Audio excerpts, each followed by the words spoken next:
Welcome to the Health Coach Nation podcast. My name is Hailey Rowe. I'm a sales and marketing coach and strategist for health coaches, life coaches, and wellness professionals who want to become a leader in their field by building their online community, rocking their sales process, and finally feeling confident about how they promote themselves and their marketing. On this show, we talk about tips to grow your business, save yourself time, and finally be able to create a sustainable, profitable business. Let's get into it. Hello, everybody. I'm here today with a special guest, Beck, who is an entrepreneur and somebody who helps other entrepreneurs grow their business through content, through PR, and through what she calls growth hacking, which basically means getting you opportunities, right? Getting your name out there. So I'll let Beck introduce herself and we'll go from there. Hey, Hailey, thank you so much for having me on. Really, really excited to be here. What a great opportunity. I'm Beck and I run Power Creative. So it's one of my businesses. So what we do is help entrepreneurs to get more attention using media, using PR, using content, and really just creating more opportunities for themselves online. You know, I think most people, when they start out online, they love their business idea, they get started, and then they're like, oh crap, like how do I get in front of more people? That becomes the question really quickly. And so I help them to overcome that. Yes. And I think there's a few things that have to happen before they start getting in front of more people. Things like being clear on their message, being clear on their niche, right? And so how do you recommend people get ready to work with you, meaning they have a message that's worth amplifying and it's clear and it's concise and that kind of thing? Well, I think just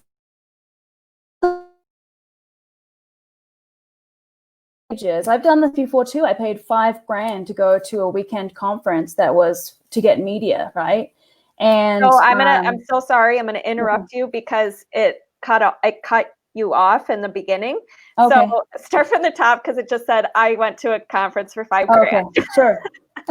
So I think you're exactly right. The biggest thing is being really clear on what your message is. You know, what is the thing that you are in the world delivering? What do you want to tell people? And so often we don't know what that is, and it makes us that stops us from taking actions. And I went to someone's conference. I paid $5,000 to go to this conference, and it was to get PR and media, and I wasn't clear on what I was doing. You know, and it was it wasn't really a waste of money. I met a lot of really great people, but had I known that I would hit that block at the conference, I probably would have waited so that I could go, okay, what am I saying in the world? And there's, because I ran into that so often, actually, I don't think we've talked about this, Hailey, but I used to run into that so often. People would be like, oh, I want to get on stages, and they'd sign up for my programs and then be like, well, I don't really know, like, I'm not ready for this, and there's so much stuff that I still need to do. And so I actually created an earlier, like a sort of a message defining program, like an accelerator, so to stop that from happening, because it's the biggest thing that I see. Wow. Okay. Yeah. And we put the link in the notes in the Facebook comments where all your courses and programs are, because what's cool is you have the things to get them ready to work with you, and then you have the way to work with you. So 100%. Tell us a little bit about how you got into this in the first place. Like, what made you passionate about getting people growth activities, growth opportunities? Sure. So it just like most people, I think, I started out in my business and I was doing okay and things were fine. And I really, at one point, I had moved, I used to live in Thailand for a couple of years, and I actually moved across the world to Mexico, started things again, shut down all my businesses, and thought, there was a point where I was on a live video and I was crying because I was like, I just want to know what to do next. Like, what is the thing? And I decided that since I was starting again anyway, I might as well be really honest with myself about what I wanted to do. And I know a lot of times we start businesses that we really want to do, but we might take a different angle on it. You know, we might be stuck behind the laptop all the time trying to do blog posts, and we're actually not really suited to blog posts. And we might want to, and as I decided, I wanted to speak. And so I had to figure out how I was going to get started speaking. I didn't have a business. I didn't even have much of a message like most people, right? But I knew that my calling in life was to speak on stages. And what I did was kind of a weird thing. I went a roundabout way. Don't necessarily recommend doing it this way, but I started my own conference. And I did it in LA. I organized it in a few months. I did it by myself. It was extreme, but I got to hold the microphone for the whole conference. And so I was in love after that. I thought, this is the best. I'm going to be, you know, and so I did more of those conferences. I've done my own workshops. And I've also booked now gigs all over the world. I did a gig in Croatia last year, New Zealand. Wow. A couple of other places and around the US as well. And now based in Canada, I'm doing my own conference in Canada. So really gone all in on this particular thing. And my message now is to amplify messages like positive messages with meaning. To make the world a better place, right? Because there's so many negative messages out there. And I just think I want to help people to amplify those good messages. It's way better than me trying to just amplify mine. I would rather help thousands of people to get their positive messages out there, help them grow their business, which we'll talk about soon. But that's how I got started. Yeah, I love that. And I love that you took the big risk to organize your very own conference first. And that probably was super stressful. And I also love that you knew you had a strength. You knew you wanted to speak, and you didn't necessarily say, well, I have to have all the details perfect before I can start. Mm-hmm. So what was that first? How did you start to figure out your message? Because when you're saying you're crying on a live and all this stuff is going on, how did you start to get clear on your message? Well, honestly, by trial and error, you know, I would say I'm still on that journey. My message is pretty clear now for what I'm doing, and it may change in the future, and that's okay. And I think that once you have, like, my first message was for queer women entrepreneurs. You know, it was about growing those businesses, and I've since grown a lot myself and started more projects and businesses. And I think it's often going to change. It doesn't always change, but I think oftentimes we wait until our message is absolutely perfect. But what I did was jump right in with the message that I had at that time. And it's almost like riding one wave to get to the next wave, to get to the next wave. If you don't ride any waves, you're going to stay in the same place. So even though it might not be the perfect, you know, this is my life's calling thing, it's right in that moment, and that takes you to the next place.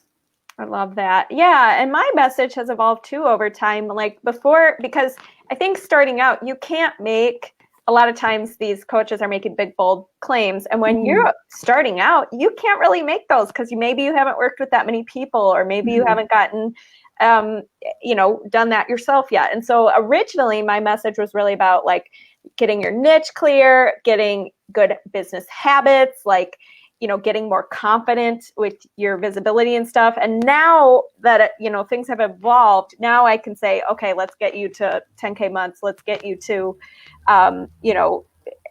growing and scaling your business and that kind of thing. But before, I didn't start out saying that because I didn't feel confident saying that. So I think it's totally, are you there? Are you there? Can you guys comment if you're watching this live stream, if you guys are present with us? And you can see this. Are you there? We're back. Yeah. Okay. You froze there for a second. Oh, good. Oh, so all I was saying is your message can evolve over time as you get more confident, as you do bigger things. And you just have to start out a few steps ahead and knowing where, who's your target audience and where are they before then you can evolve over time. So the next question I have for you when it comes to getting these growth opportunities, because you do this for people on a regular basis, and I'm sure people are dying to know, like, what the heck? How do you go about this? What does that look like? And, what are the first steps or things you need or things you'd recommend for people who want to get out there more outside of their own little bubble of Instagram followers, their own Facebook group, their own podcast, things like that? Yeah, it's really interesting. I have, and I'm going to make this clear in a minute, but I've usually been asked to do podcasts. So I've had really good luck with, and there's been some hard work behind it too, with putting myself out there and being visible so that people ask me. But a couple of years ago, someone asked me, or I don't know if they asked me or if it was just a comment, but they said, "Oh, I really want to get on more podcasts. Like, how do you get on podcasts?" And it occurred to me that they thought that everyone just needed to be in a position to be asked, which is true to an extent, right? You've got to be out there so that people will ask you. But actually, it's honestly as easy as applying and asking yourself. Yeah. Now, I think in a lot of cases, especially women, struggle to promote ourselves. And we will say, "Oh, well, it's really interesting. Once someone chooses me, then I'll do it. Like, then I know I'm good enough," right? Which, okay, sure. But I've had, most of the success that I've had in the last few years has come from me asking. I've not done any gigs, I don't think, that I haven't applied for. Yeah. So it's really a lot about, and it's a lot about asking. And now if you follow that logic, it's about asking. Then the more that you ask, the more that you get, right? Yeah. So if you want to do tons of gigs and you're sitting there crying or upset because you don't think that you're good enough and no one's ever going to ask you to do all these gigs, look at Mel Robbins or Brene Brown getting asked to do gigs. It's $100,000 every time they speak or something like that. Oh, I'm never going to. Doesn't matter about that. That's not relevant right now, is it? All you have to do is start asking, because at some point they started asking. Yeah, absolutely. And I think that is like a theme in my messaging is constantly like, it's up to you. Be responsible. Pitch yourself and always go from it as what's in it for the other person or the audience. And coming from a place of service. But I think a lot of people, it does shock me because, I get scared, of course. I think there's podcasts or there's events or things that I'm like not good enough, quote unquote, for. And so it holds me back from reaching out. And I know a lot of clients, like every level, you're going to have a next level where you're like, I'm too scared to pitch myself to that. I'm not good enough for that. And I had a client who booked a podcast and then she backtracked and was like, what did I just commit to? Like, should I book it out for 3 months so I can prepare? And I'm like, no, do it next week. And so I think we get in our own heads. So how do you recommend we go about asking? Because too, I think they don't know who to reach out to. Who do I contact? Where do I find these gigs? That kind of thing. Let me just address really quick the point that you made, which is that we're in our own heads a lot. I think that's even the first step to any of this, is to get out of your own head. We all have stories that we've told ourselves for years and years that have protected us, right? They keep us safe. If we go outside of one of these stories, we feel unsafe, right? That's the same as that woman that backtracked and said, "Oh, this isn't what we have these stories." And a lot of times the reason that we don't ask is because we're busy in our own heads around these stories for a long time. And sometimes I still catch it in myself, like, "Oh, I'm not going to fit in at this conference. Look at the rest of the lineup. I'm the ugly duckling here." You know what I mean? There's always this self-talk and these doubts. And I think that's definitely the first thing to address in anything, is what stories you have around it. And then maybe making that jump to, okay, well, if that's my story, what do I actually want? And do those two things align? They don't align? Cool. I'm going to drop the thing that's not helping me get to where I want to be, and that's that story. And I think that's definitely, even though it's people want to learn tactics and everything, I can give tactics. I've sold many people programs that told them exactly what to do, and then they just did nothing because of those stories. So I think that's the very first thing. And I guess the second thing is it's to be clear on what you're offering, like what you're offering, what you want, what you're going to speak about.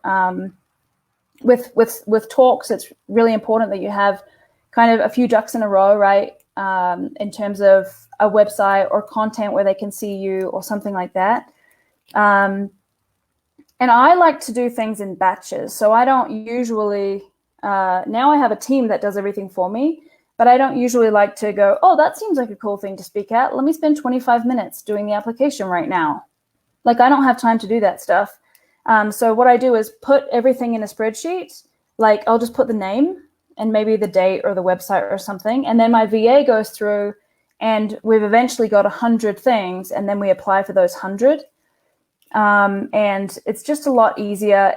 Plus, this is a really big point. People don't want to hear no, right? Like, you don't want to hear no. But if you're going through and just doing like one application at a time, you're going to hear a bunch of no's, and it's going to make you really depressed.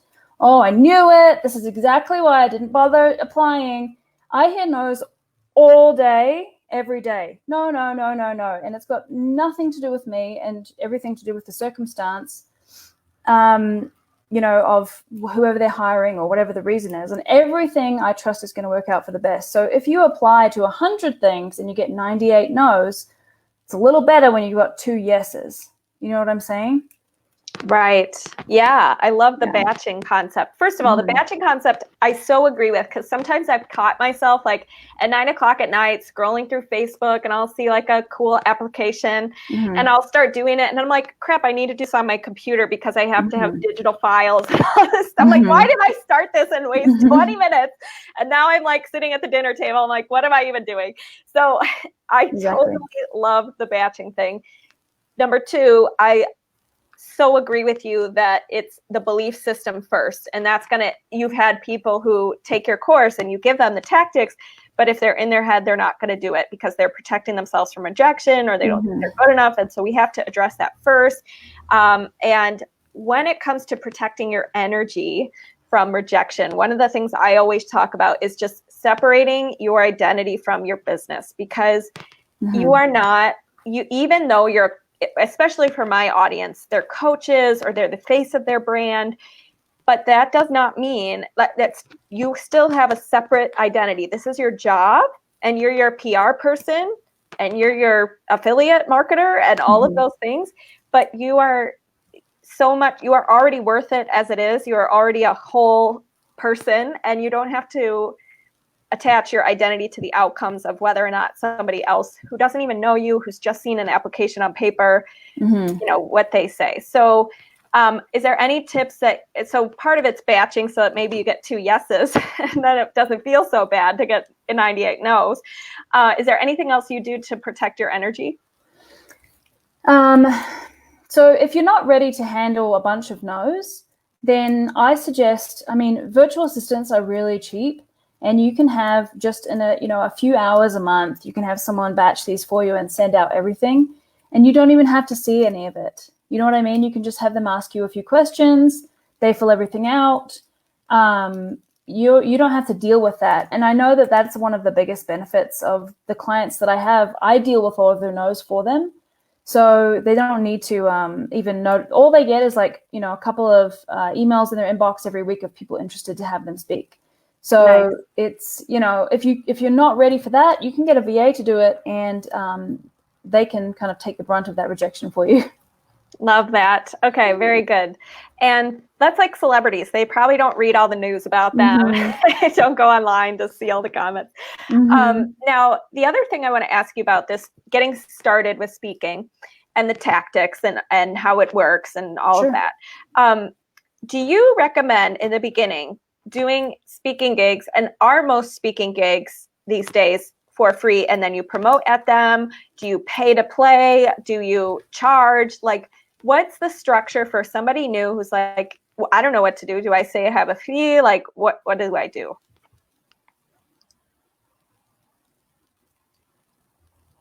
Are you there? I am. You just refreshed. I don't know what's going on. You said in the beginning you recommend getting speaking gigs, and then you cut out. Yes. Okay. So when you're trying to get speaking gigs, do you recommend, if somebody's new, they do all their speaking gigs for free and then have an agreement that they can promote at the event? And just for traffic purposes, do you pay to play? Meaning, like, do your clients, or do you recommend paying to speak at a conference or something, or get press, et cetera? Because I see that a lot. I see people getting in Forbes or just, and they just pay. And and they say that it doesn't necessarily always do anything for them, except for maybe build up their credibility and they can put it on their website and stuff. So I'm just getting confused because I'm like, I see all these different models, and also some people charge. So how do you know, do I charge for this? Do I do this for free? Do I pay to play? Is this worth it? That kind of thing. Yeah, that's such an interesting question. I have a little rant about it. I'm not going to do the whole rant, but first of all, definitely, I think any investment that you can make for your credibility is a good investment. I don't know about being featured in publications so much in terms of paying for that, but in terms of doing speaking gigs, the amount of leverage that you can get out of doing a gig is insane, and most people don't do any leverage, which is crazy to me. So that's one of the things that I talk about a lot. And maybe I think we might touch on that shortly, but should you speak for free? Absolutely. But there's a framework that I have called the 5 Ps, where it talks about, almost like lining up ducks in a row of what are you speaking about? Who are you speaking to? What problem are you solving? All that type of stuff, so that you can know that the gig is aligned with your audience. For example, you work with health coaches and health practitioners, right? So it wouldn't be very good for you to go to a dog training conference, right? Should you speak for free? No. Should you speak for pay? Okay, but that would be weird. Like, it's not very helpful of a gig for you. Yeah. So really just like logically looking at the gig and going, okay, how good is this going to be? I just did a gig for like 1,500 speakers, and it was like it was a webinar, but I would have definitely paid to do that. I was stalking that business for ages, trying to get to do a gig with them because it's my target audience. Exactly. Nice. So if you can do that, like, I would 100% speak for free. Like, why not? On the other hand, I hear sometimes, and it's laughable, honestly, people, but I won't do free gigs because I deserve to be paid for my knowledge. Like, cool, but no one's going to pay you because you're no good at speak. Like, you need to get better and spend time building your skills rather than the ego, which says, I just want to get paid and then like leave. I would rather, and this is kind of my key point to the rant, I would rather than going to a gig and getting paid $2,500 to do a talk to like, a corporate gig, or to my own audience and getting paid $2,500, I would rather not get paid, have them all come to my email, and then like make 50 grand on the upside. Yes. I am so glad. I love this rant. I love when people come on my podcast and I get them to rant. So few things. Number one, I agree with you, because one time you just never know. And what's the worst case that can happen? You spend a little time preparing your speech that you can reuse for another opportunity and you get really good at it. Like, great. The thing about that too is, like, one time I spoke at a event in Chicago that was going to have wellness professionals and was kind of, had wellness vendors and all this stuff. And it was a small group. It could have turned into absolutely nothing. But what happened was I connected with one person, just one, and turned into a $3,000 client, right? So you just never know. Of course it was worth it after, because it's just, we jived, like, we got to talking and it was great. So that doesn't always happen, but like, why not, right? So when you say the 5 Ps, can you say what those are? Yeah, let me remember what they are. So the first one is the person that you need to connect with. Like, who do you need to connect with? If I want to be on your podcast, I would connect with you. I wouldn't connect with like someone else that was related to your business. I want to connect with the right person. Otherwise, I'm just going to end up with some assistant saying no to me or something if I want to be on a big podcast. The next one is the prospect. So you want to make sure that the prospect is the right type of prospect. They're not dog trainers if you're a health coach, and they're not, you want to make sure that you're aligned with that prospect. Make sure that there's, even if there are only a few, that can still work out well if they're the right type of person. So the third one is problem. So what problem are you actually solving for these people? Because a lot of times you go, you talk, you do all the stuff, and then no one wants to know you at the end. Like, they're not interested in what you were talking about. So you want to make sure that you are kind of in line with solving what their problem is. You want to make the right pitch at the end so that they can join you in some way. So it might be join my email list. It might be come and, like come to the back of the room and buy something if that's your jam, which is not usually what I talk about. But whatever the pitch is, it's got to be the right one for them. And then the product or program that you're delivering has to be in line with all of that. So you can see those ducks kind of line up in a row. Yes. Okay. Very good. I'm taking notes over here for our show notes. And I think those are really good tips and a good criteria, because sometimes too, I notice like as entrepreneurs, we want to just be everywhere and do everything and say yes to everything. But when it comes to like, let's say you had that spreadsheet of 100 events you wanted to do, you do want to prioritize a little bit who you reach out to first, especially if you have limited time and you don't have a virtual assistant or, whatever, right? So you want to pick which one is the most aligned, and let's focus on that first. So are there any key mistakes you see people make when they are reaching out to people? And then we'll talk about mistakes when they actually are doing the gig. Sure. So the biggest one is probably when you don't have a good angle. So I would say out of the P's, it's the problem that you're solving. When you don't have a good angle, you're not setting yourself apart from, well, hold on a second. So there's two parts. So there's when you're actually applying, I would say when you're applying, you have to set yourself apart from other people. If you just went on and said, oh, I'm a health coach and I talk about getting well and you can live your dream life by feeling great. Like, do you know how many of those applications this place is going to get? A lot. You're not setting yourself apart. So you have to figure out really quick, and this is kind of one of the frameworks that I have of what's your unique angle that's going to set you apart from all of the other people who do exactly what you do. And I won't lie, like I am pretty ruthless with how I set myself apart, whether or not I have to say that, I'm a lesbian from New Zealand. Usually that has them go read the email, like notice that I'm a bit different than the other people, right? Or like I have an elephant training certificate that I got in Thailand. Whoa. Sometimes that's like a helpful thing to be memorable. And that's all you want to be is memorable, so that they can look back on the applications that they saw that day. And as an event organizer, I know like usually I'm totally underwhelmed with people's applications. Like it's just all the same stuff. If I could do it, you can too. Live your dream life. I mean, come on. So if I can see somebody that's like setting themselves apart, they maybe make a joke or there's something different about them, I will remember that person. And that's the person that 9 times out of 10, I'll go back to if I need a speaker. Yeah, that is so true. And even myself, 2 things. When I auditioned, I was a younger performer back in the day, and I auditioned for America's Got Talent. And the reason why they were like, your voice is great, like we like that you're young and whatever. And they're like, so what's your story? Like, what do you, and they were trying to dig for gold. Like they were trying to dig for like, oh, I got, beat up as a child, or I live on a farm, or, something different. Right. Yeah. And at the time I didn't know that. I was not I had a very nice childhood. Right.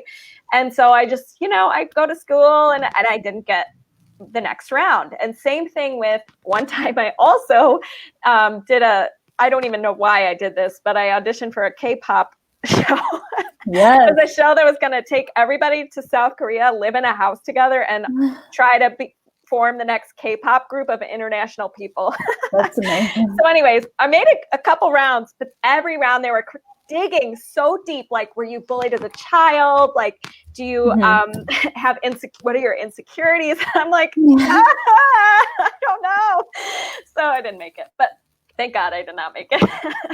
But yeah, I totally get what you're saying. I think it's really important. And you're so right about the message too. My mentor says, you want to be he says, are you there? Come on. Are you there? Mm-hmm. Okay. I'm back. It always takes about 10 seconds. Maybe I have to move less. I'll try to stay really still. So anyways, my mentor says, you want to be a snowflake on a thumbprint on a retina scan. Like you want your message, you can't just be a health coach with helping people live healthy habits. Like you have to be a health coach that, I don't know, right? And so do you have any examples of like people you've worked with who've had really clear, good, unique, standout message? Well, so I have one guy who has over 1 billion views online, and that's usually enough of a thing to grab the attention. And that's been working really well for us. Oftentimes I'll make comparisons between my client and somebody else. Like I have the Brene Brown of Arizona right now. So it's like just to make it a little bit more memorable. For myself, I think, I mean, I'm probably my best example. I'm an ex-cult member, lesbian digital nomad entrepreneur. Wow. Yeah. What's a cult? I want to know.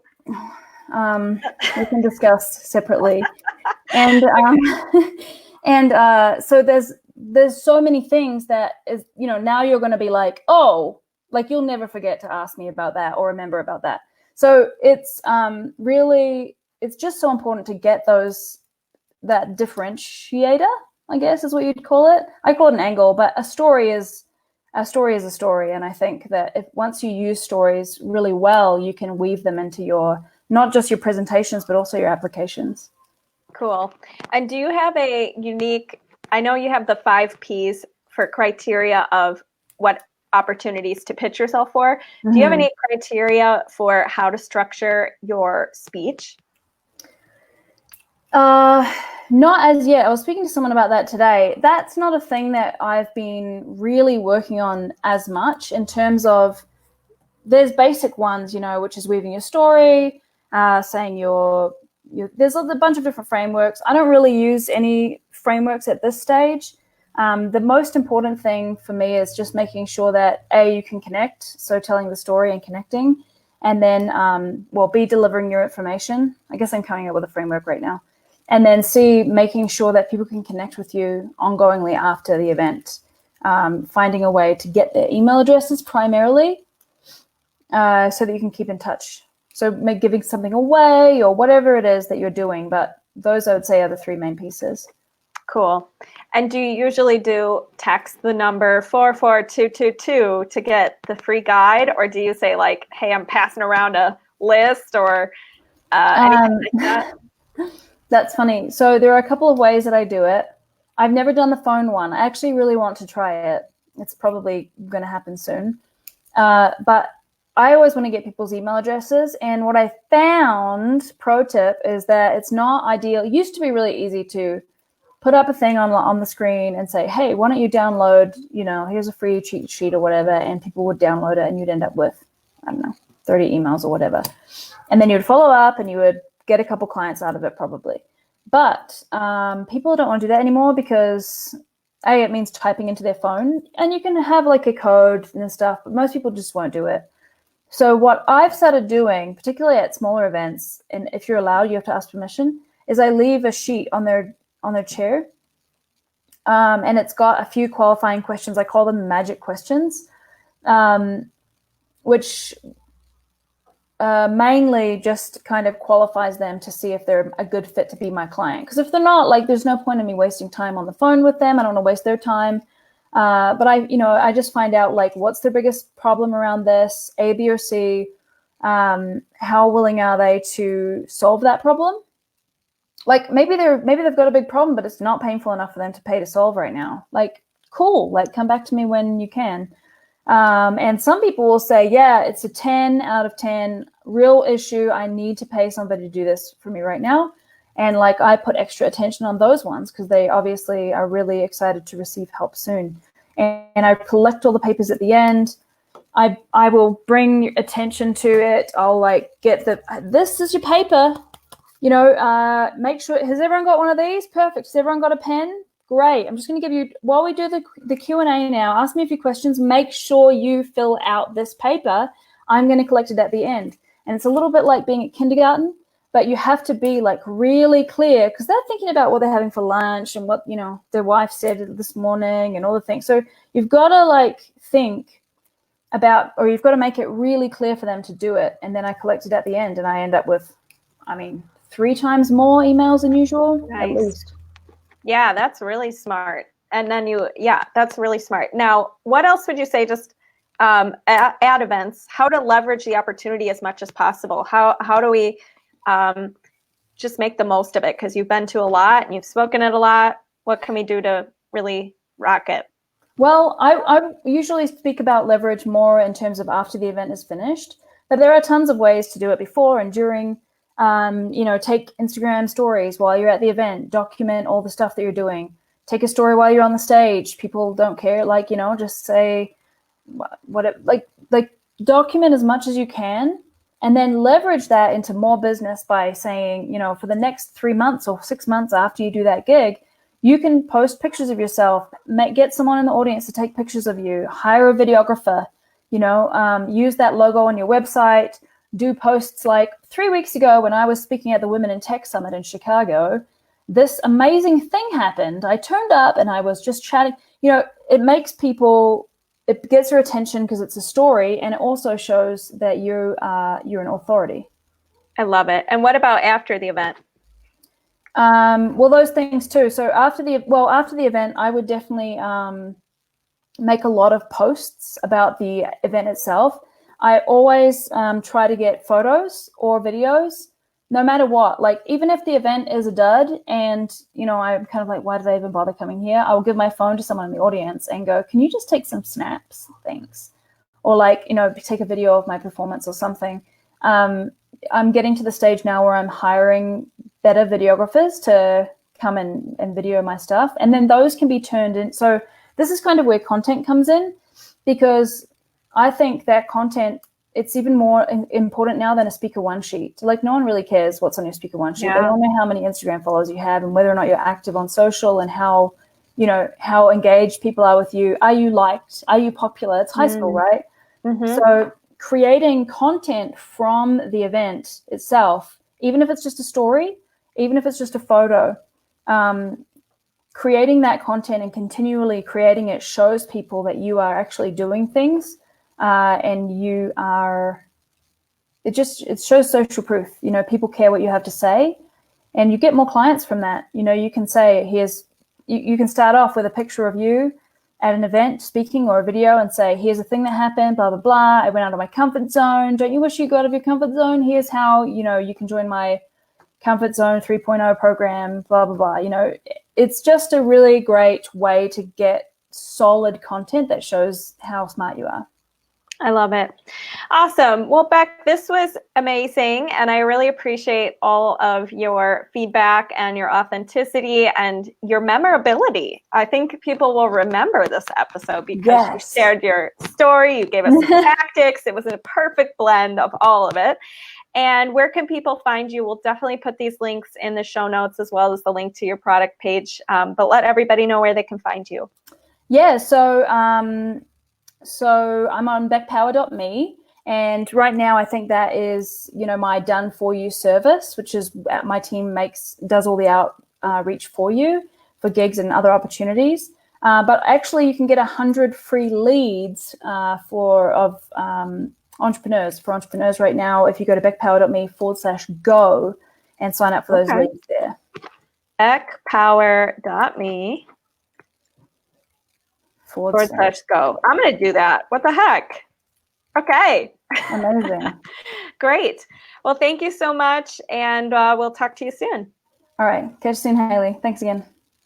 Thank you so much for listening to today's episode. And if you liked it and want to reserve your very own free sales audit, go to haileyrowe.com/strategy-call to book your very own free sales audit. On the call, we'll talk more about the common concerns you get from your ideal clients, how to overcome those concerns, how to coach through objections, how to change your mindset around sales, and improve your sales process so you can be closing and converting more clients. I can't wait to connect with you, and go to haileyrowe.com/strategy-call to take the first step. Thanks so much. Have a good day.